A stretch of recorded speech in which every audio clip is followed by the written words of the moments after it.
Hello.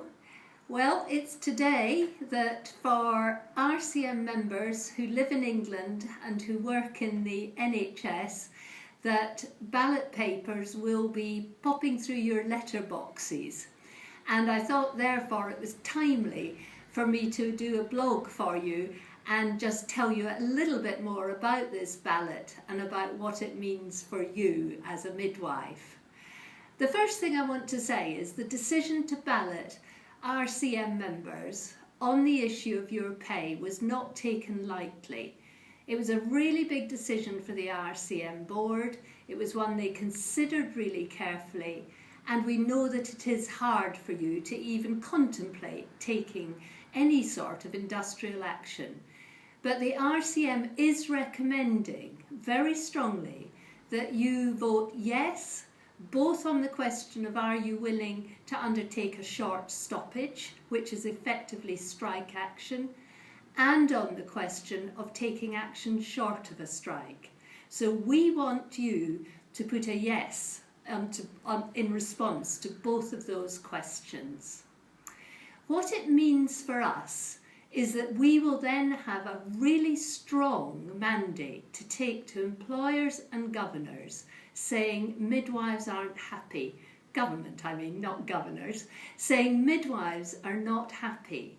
And what we're very much hoping is that this will bring them back to the negotiating table to talk about a better pay offer for all of our hard-working members.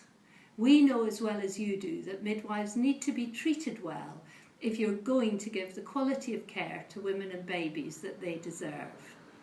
So it's hard for you, but we are recommending you vote yes on both of our questions. So what might that mean in the future for you?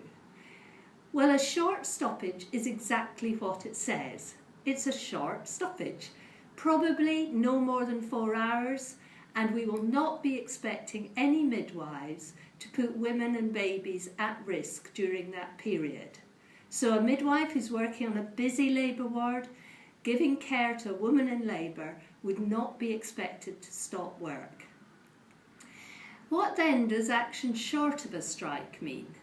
Well, what we're focusing on is demonstrating the goodwill that midwives offer on a daily basis to the NHS.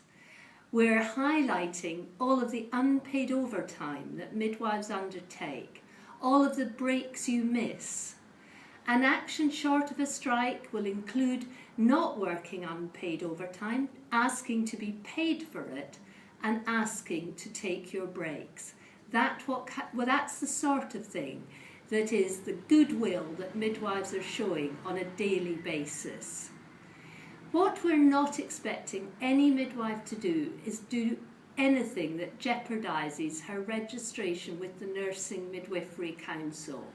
And that means we're not expecting any midwife to put any woman and her baby at risk. And if you're in any doubt about that, you must carry on giving care.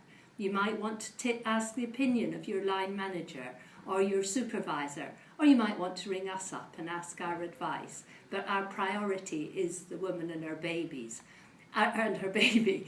Our dispute is with the employer and with government, not with the women for whom we care. And on that front, what I was really encouraged by is the response to a poll that the Royal College of Midwives undertook. We've gone out to the public and asked them 2 questions. The first was, did they support midwives getting a pay rise? And the overwhelming response to that was yes. 80% of the public said yes, midwives deserve a pay rise. The other question we asked was, and do you support midwives taking industrial action in the light of the poor pay deal? 63% of the public said yes to that question. So what I want to say to you is that I'm really reassured that the public, the people we care for, are on our side. So I hope that you will take action when the ballot paper comes through your letterbox, and I strongly recommend that you vote yes on both counts. Thank you. Goodbye.